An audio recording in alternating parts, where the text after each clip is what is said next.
주신 말씀은 마태복음 1장입니다. 마태복음 1장 18절부터 21절이 아니라 25절까지 보겠습니다. 마태복음 1장 18절부터 25절까지 우리 안절수의 교독하겠습니다.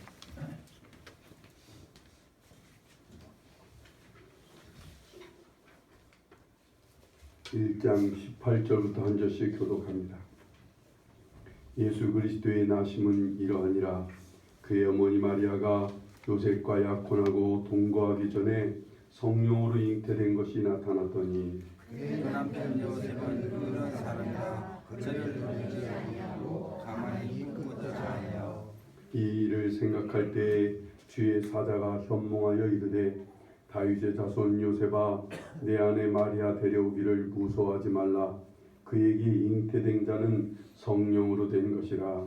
아들을 낳으리니 그는 메시아라. 이는 그와 자기 백성을 그들의 죄에서 구원할 자이시니라. 이 모든 일이 된 것은 주께서 선지자로 하신 말씀을 이루려 하심이니 이르시되 그가 처녀가 잉태하여 아들을 낳을 것이요 그의 이름은 임마누엘이라 하리라 하셨으니 이를 번역한즉 하나님이 우리와 함께 계시다 함이라. 요셉이 잠에서 깨어 일어나 주의 사자의 분부대로 행하여 그의 아내를 데려왔으나 아들을 낳을 때까지 동참하지 아니하더니 나음에 이름을 예수라 하리라.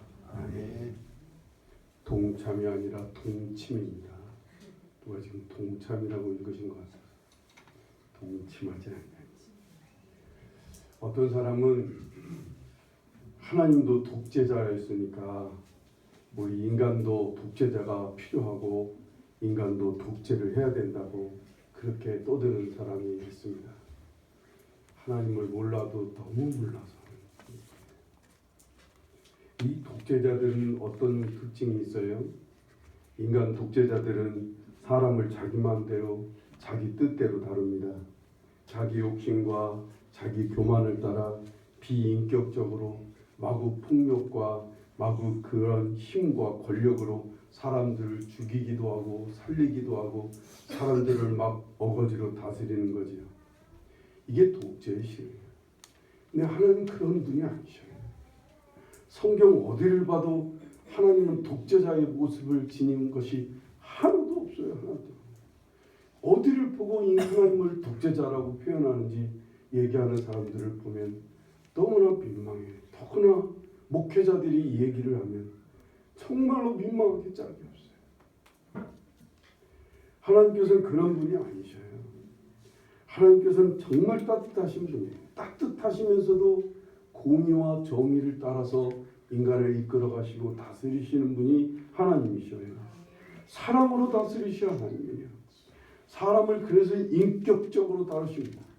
사람을 사랑하기에 하나님은 사람 하나하나를 대하실 때 정말 인격적으로 다루세요. 그리고 사람을 위해서 사람과 소통하며 사람과 함께 하시면서 다스리시는 분이 하나님이셔요. 하나님께서 예수님을 이 땅에 보내실 때도 역시 그러셨어요. 예수님께서 이 땅을 보내실 때 뭐 우격다짐이나 아니면 일방적으로 명령과 공포와 협박으로 내 아들을 보낼 테니까 니들이 받아라 뭐 이렇게 내 아들이 내가 너희에게 예수님을 보낼 테니까 아무 여자에게 찾아가서 일방적으로 임신하도록 그렇게 요구하신 분이 아니었어요.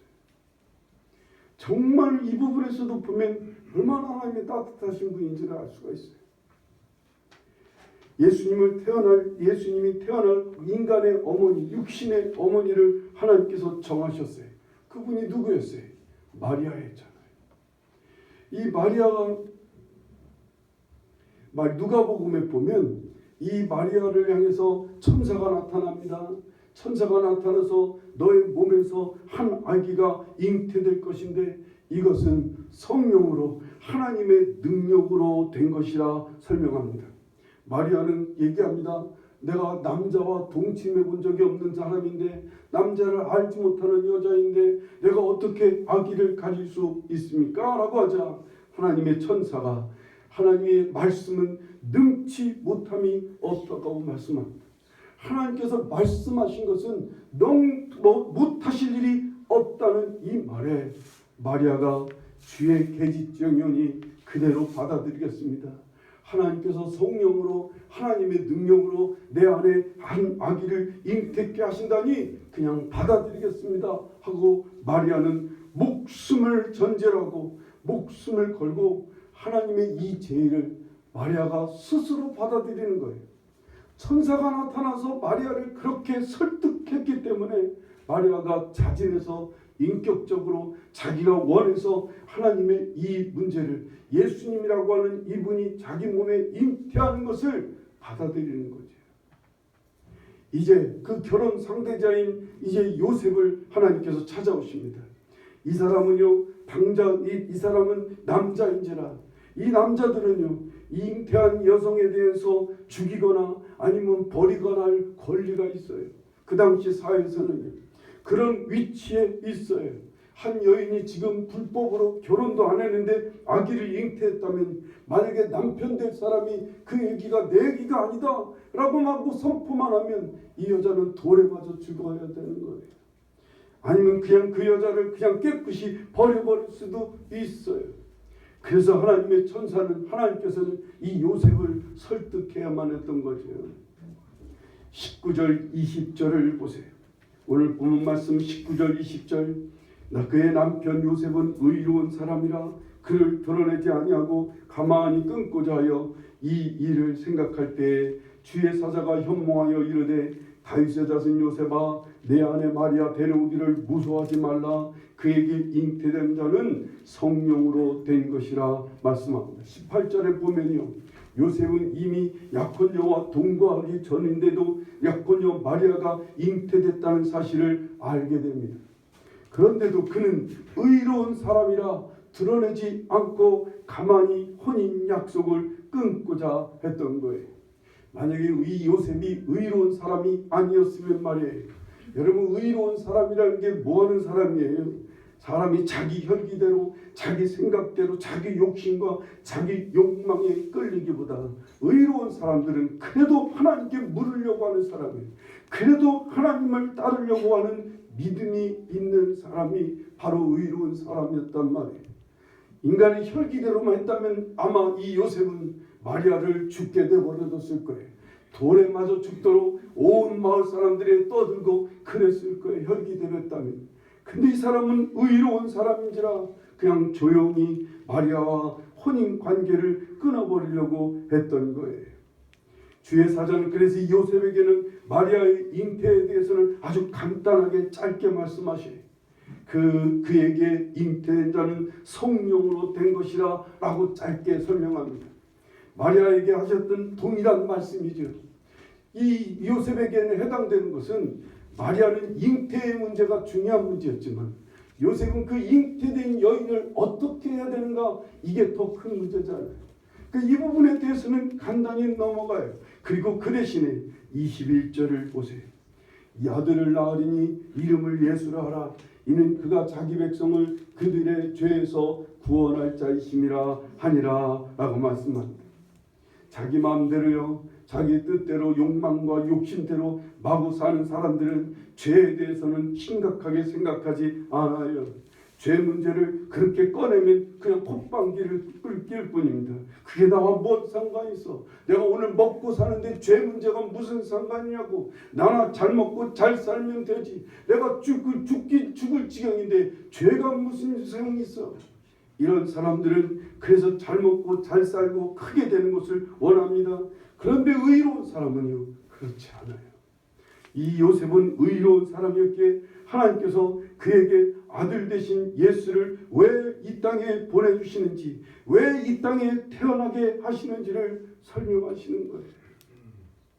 이 예수라는 말은 헬라어 발음으로 예수인 거예요. 히브리어 발음으로는 여호수아 아니면 예수아라는 발음이에요. 이런 발음을 헬라 말로 바꾸다 보니까 예수라는 말을 썼던 거지요. 실제 그 당시에는 예수님을 여호수아라고 불렀을 거예요. 나사렛 여호수아라 그렇게 불렀을 거예요. 근데 헬라 말로 성경을 기록하다 보니까 예수라는 표현을 썼던 거지만 이 여호수아, 예수아라는 말의 뜻은 뭐냐면 여호와께서 우리를 구원하시는도다 라고 하는 뜻이에요. 그래서 하나님은 천사는 이 예수라는 이름을 하고 말하면서 자기 백성을 그들의 죄에서 구원할 자이심이라 라고 설명합니다. 제 짐작에는요, 꿈에서 이 얘기를 듣고 요셉은 정말 크게 감격됐을 거예요. 정말로 가슴이 뛰도록 아마 숨이 멈출 만큼 그는 아마 감격적으로 이 말씀을 받아들였을 거예요. 의롭게 살고자 하는 사람에게는요, 의롭게 살고자 하는 의로운 사람에게 가장 결정적이고 가장 걸림돌이고 가장 아픈 부분이 죄 문제인 거예요. 죄는 아담과 하와 사건에서부터 한 사건으로 시작이 됩니다. 아담과 하와에게 하나님께서는 명령하시기를 선악과를 따먹지 말라고 말씀합니다. 근데 이 아담과 하와는 하나님 명령을 어기고 선악과를 먹는 것으로부터 죄는 시작이 됩니다. 실은 그것은 하나님을 밀어내는 거였어요. 그것은 하나님을 거부하는 거였어요. 하나님의 자리에 자기가 올라가는 행동이었어요. 나도 하나님처럼 되고 싶어서, 인간이 하나님처럼 되고 싶어서 하나님을 몰아내고 자기가 하나님 자리에 오르는 행동이 선악과를 따먹는 것이었어요. 어쨌든 이거 한 행동으로 이 죄는 시작이 됩니다. 그런데 이것이 끝이 아니었어요. 이때부터 결국 조금씩 죄가 우리 안에 인간에게 막 파고들고 인간에게 점점점 확산이 되다 보니까 그것이 미움으로, 그것이 질투로, 나중에는 살인으로, 거짓과 폭력과 음란과 방탕으로 퍼지더니 그 죄가 강이 되고 그 죄가 바다가 되고, 차라리 바다였으면 배라도 띄울 수가 있죠. 나중에는 이 죄가 차고 넘치다 보니까 죄가 늪이 돼요. 죄가 정말 구렁텅이가 되는 거예요. 지금 수렁이 되어버리는 거예요. 그 어떤 것도 빠지면 헤어나올 수 없는 수렁으로 되고 늪이 되어버렸어요. 오늘 인간의 상황이 바로 죄의 수렁에 빠진 게 오늘 인간들이에요. 오늘 우리 세상을 보면 볼수록 죄의 늪에 빠져 있다고 하는 걸 우리는 절감하게 돼요. 아무리 돌을 닦아도요, 아무리 수련을 하고 명상을 하고 자기 나름대로 절제를 한다고 해도 인간은 결국은 죄의 수렁에서 나올 수가 없어요. 하나님을 떠나고 언제나 자기 자신이 주인 노릇하고 결국은 자기 욕심, 자기 욕망, 자기의 죄악된 본성에서 벗어나지 못하는 게 인간인 거예요. 그건 영원한 죽음에 빠질 수밖에 없어요. 의로운 사람은 이것도 힘들어요. 괴롭고 절망해요. 아주 더 안타까워요. 의로운 사람들은 이것 때문에 괴로워하고 절망하는 거고, 더 그거보다도 더 절망하고 힘들어하는 건 하나님이라는 분과 함께하지 못하는 거예요. 신과 함께하지 못하는, 신과 교제하지 못하는, 이게 의로운 사람들에게는 매우 큰 고통이고 아픔이에요. 감히 하나님 앞에 나갈 수가 없는 거예요. 감히 하나님 앞에 설 수가 없는 거예요.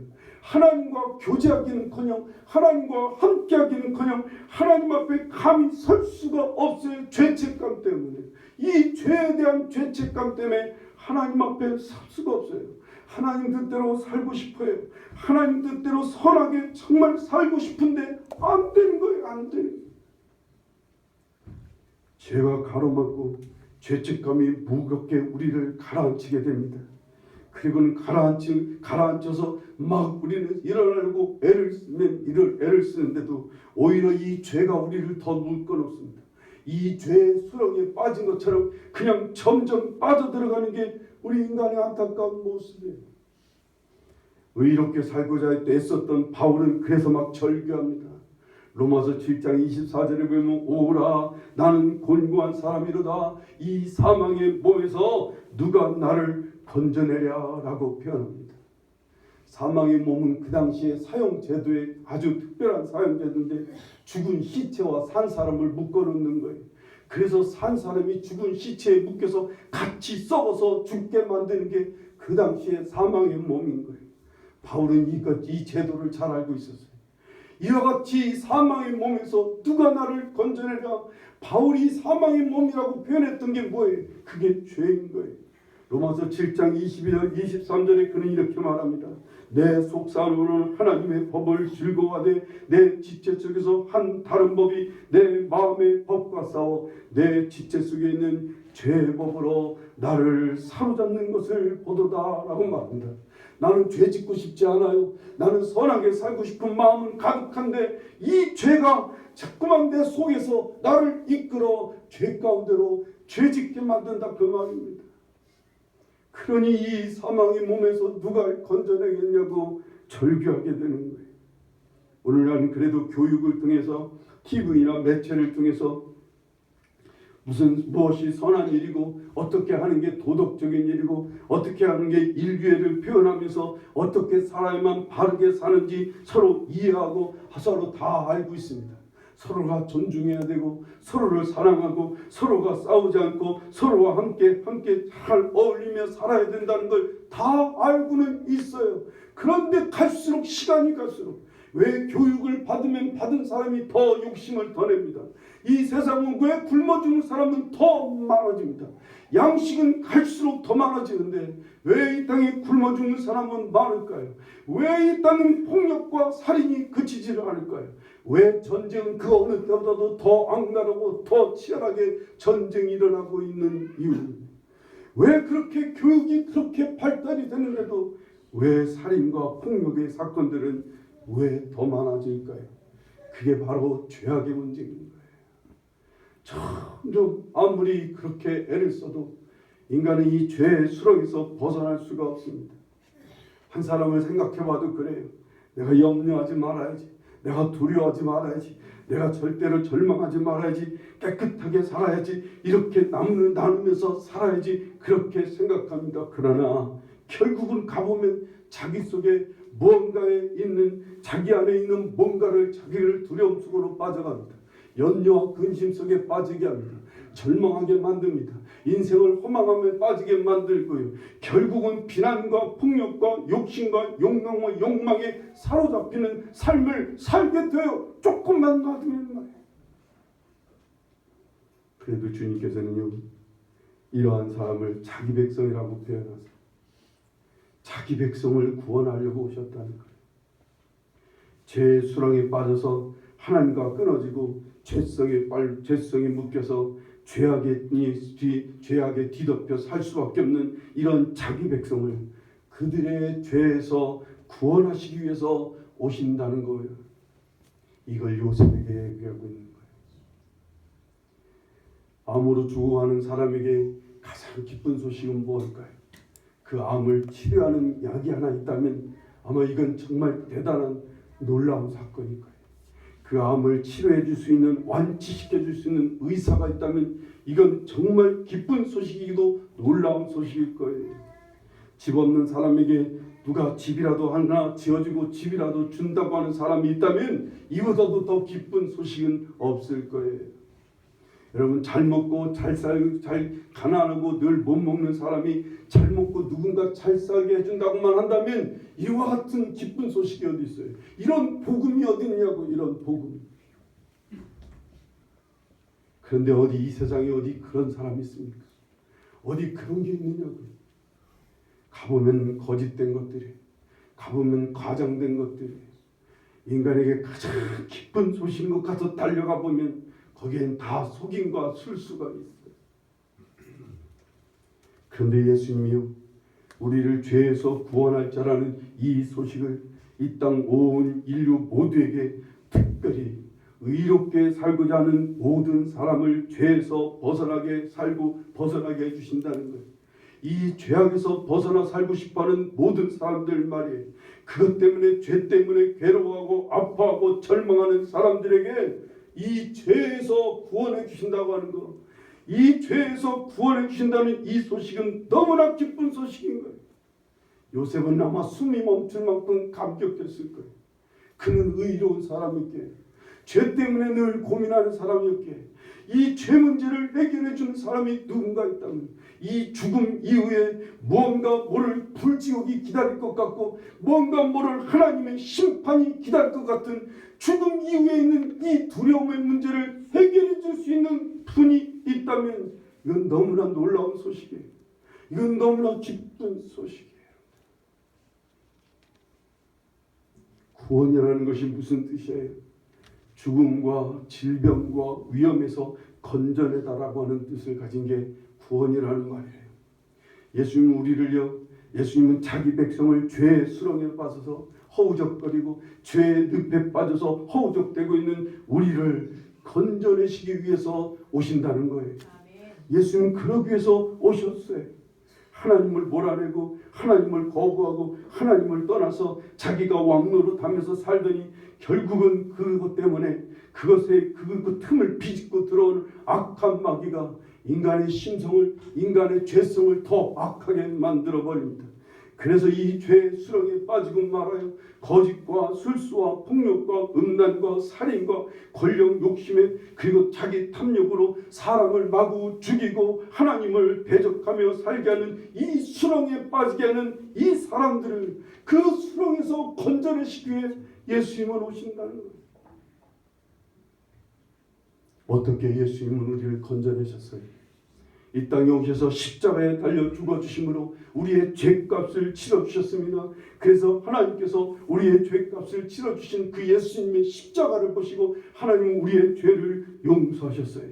그리고 죄의 수렁에 빠지게 만드는 악한 마귀를 하나님께서는 쫓아내시고 하나님께서는 악한 마귀를 막아주십니다. 그리고 하나님과 교제하게 하시고 하나님과 교제하는 사이가 되게 하시도록 하나님께서 문을 활짝 열어놓으시는 거예요.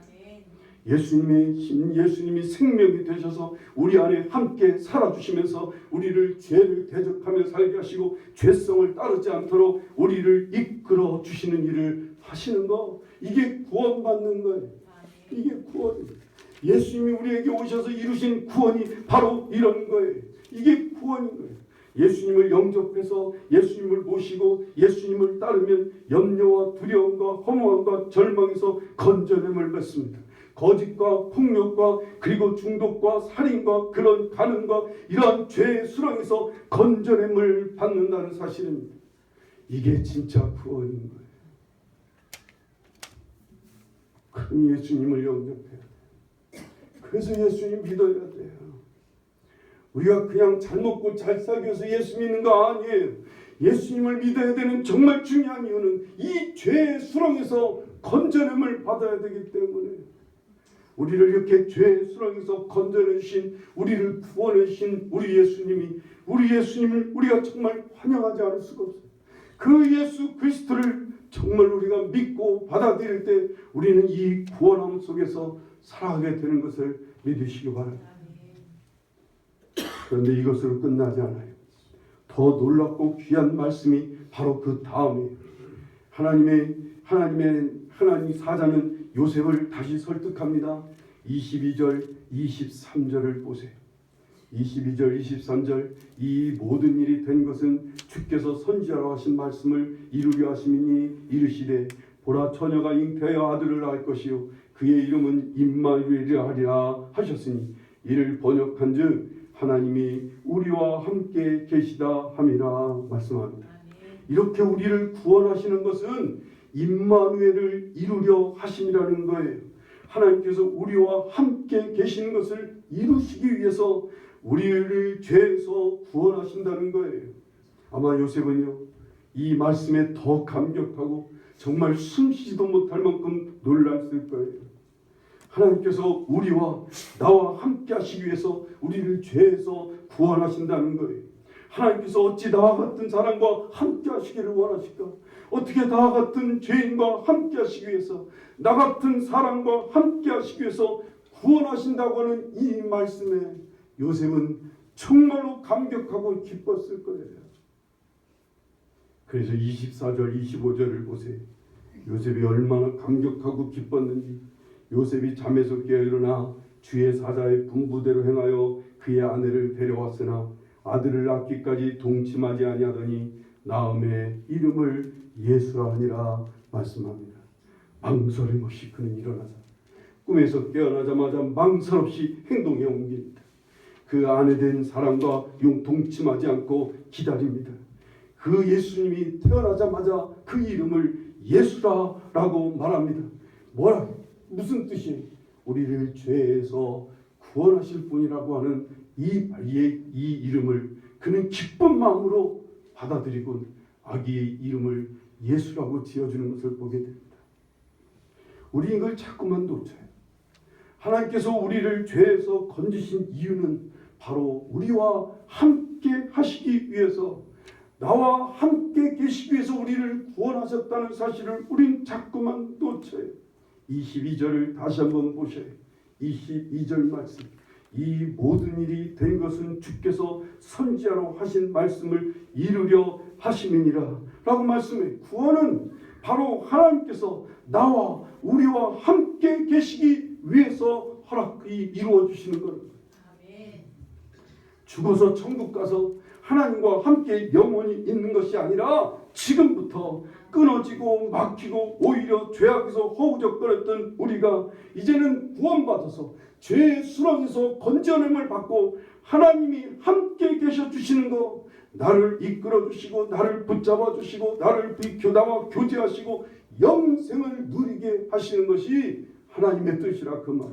우리를 구원해 주시는 하나님의 목적은 우리를 죄의 수렁에서 건져내서 영원히 지금부터 하나님과 함께, 하나님이 우리의 삶 속에 함께 계시기 위해서 우리를 구원해 주셨다는 거예요. 많은 성도들이 구원의 목적, 하나님이 우리를 구원하시는 이유를 너무나 외면하면서 삽니다. 그리고는 또다시 구원받았다고 하는 성도들이 또다시 죄악 세상으로 가서 또 죄악 속에서 삽니다. 하나님과 함께하지 않습니다. 예수님을 따르지 않습니다.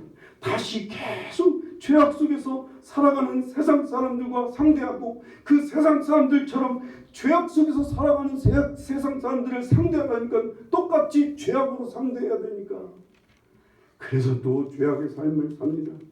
마귀가 역사하는 죄악의 수렁에 또 빠져버립니다.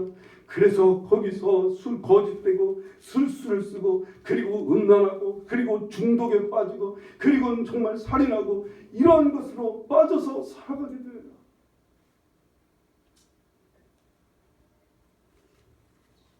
많은 우리 성도들이 신문에 매체에 오르락내리락하는 이 부끄러운 성도들 말이에요. 심지어는 살인하고 심지어는 남의 돈 갈취하고 심지어는 남의 그런 생명까지 앗아가고 간음하고 이런 일들을 자행하는 크리스천들은, 그러면서 그들은 하나님의 백성이라고 하나님의 자녀라고 자기들은 구원받았다고. 하나님이 구원해내신 목적이 뭐예요? 하나님과 함께 있고 싶으신 거예요. 하나님 당신이 우리와 함께 계시기를 원하시는 거예요. 우리 이 안에, 우리가 여러분과 제가 이 안에 같이 있기를 간절히 바랍니다. 우리가 하나님을 떠났으면 다시 일어나서 예수님을 붙드는 거예요. 죄악에서 구원해 주신 주님을 의지해서 죄악에서 벗어나는 거예요. 그리고는 죄책감에서만 벗어나는 게 아니라 완전히 죄와 죄의 수렁에서 벗어나서 이제는 주님을 따라 살아야 되는 거예요. 여러분, 주님께서 죄의 수렁에서 벗어나게 해주셨으면 죄의 수렁에 다시 빠지지 않기 위해서는 이제부터는 예수님을 적극적으로 따라요. 그리고는 하나님과 함께 계심을 믿고 그 하나님을 찾고 그 하나님을 구하고 그 하나님을 가까이하며 하나님과 교제하면서 하나님과 함께 누리는 그 영생을 누려가셔야 돼요.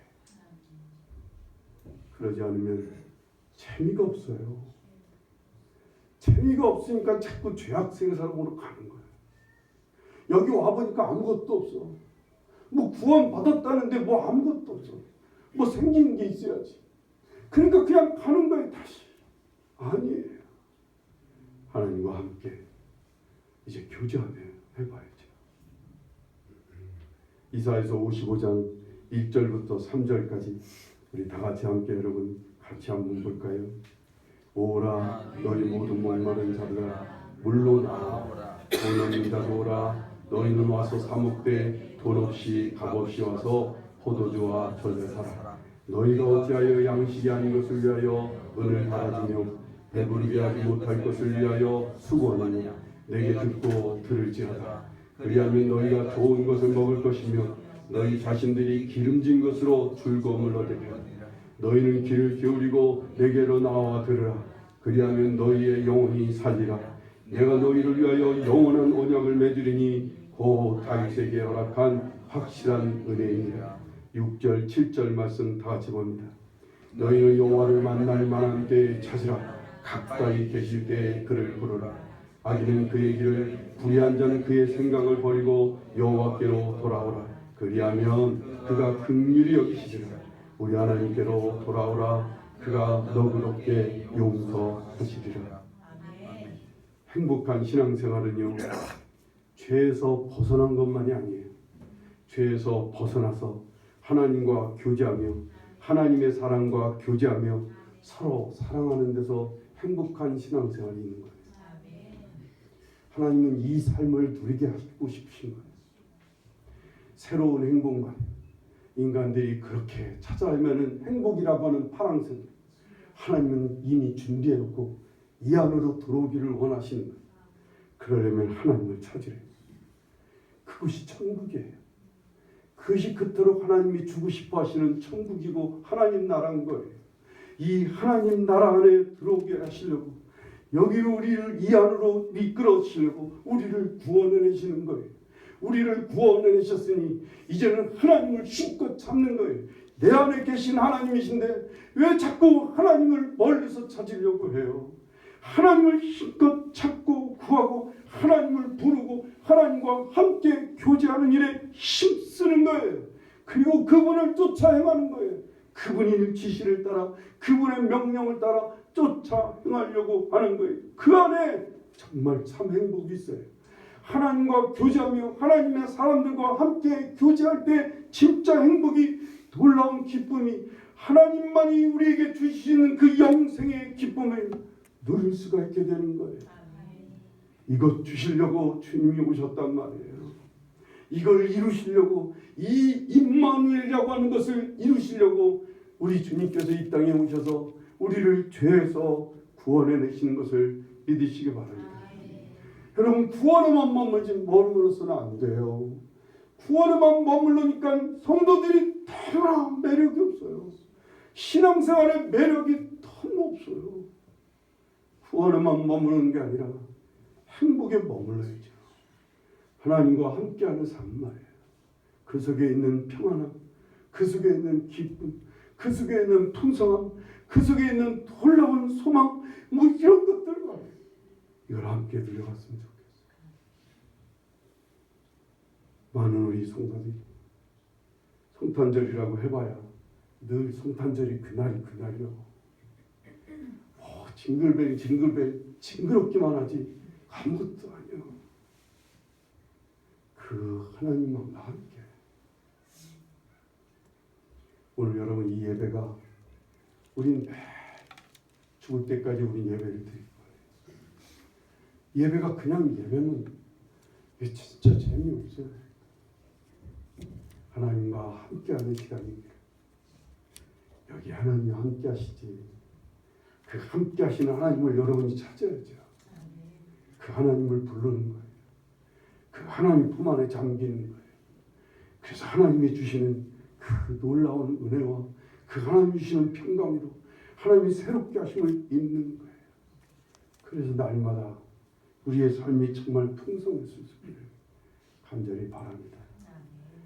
아직도 죄의 수렁에서 막 헤어나오지를 못해서 허우적거리는 삶을 더 이상 살지 않았으면 좋겠어요. 주님 너무 마음 아프신 거예요. 예수님의 십자가의 죽음을 너무 헛되게 하고 예수님이 이 땅에 태어나신 것을 너무 헛되게 하는 거예요. 거기서 벗어나는 길은 생명 대신 예수님을 따라서 막 따라 움직이는 거예요. 그분을 따라 쫓아가는 거예요. 그분을 쫓아 움직여가는 거예요. 그냥 나 이제까지는 예수님 떠나서 내 마음대로 했을 때는 죄의 수렁에 빠질 수밖에 없었어요. 그래 이제부터는 주님을 따라서 막 적극적으로 살아가는 거예요. 그래서 죄의 수렁에서 벗어나야 돼요. 그리고는 하나님과 함께하는 삶 속으로 들어와 하나님이 주시는 그 놀라운 영생을 함께 누리는 여러분과 제가 되기를 간절히 축원합니다. 기도하시겠습니다. If I go up to the heavens